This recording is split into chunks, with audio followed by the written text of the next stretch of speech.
¿Sientes que tu contenido es aburrido? El secreto no está solo en lo que ves, sino en lo que escuchas. Por eso hoy te traigo 7 efectos de sonido virales para usar en tus videos. 1. Whoosh. Úsalo en las transiciones o cuando aparezca un texto importante para despertar el ojo del espectador. 2. Sub Bass Drop. Perfecto para el hook inicial o momentos de tensión y revelación.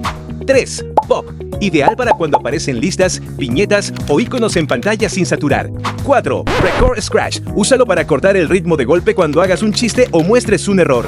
Presta atención a los últimos 3, porque el último lo escuchas a diario y no te dabas cuenta. 5. Camera Shutter. Excelente para congelar la pantalla o mostrar capturas de pantalla de prueba. 6. Riser. La mejor herramienta para crear suspenso justo antes de la solución. 7. Notificación. El truco psicológico definitivo. Tu cerebro está condicionado a mirar la pantalla cada vez que lo escucha. Si quieres dominar la edición y crear videos virales como este, síguenos ahora mismo e ingresa al enlace de nuestro perfil para acceder a nuestro curso gratis de creación de contenido con IA. Porque ahora ya sabes, si tú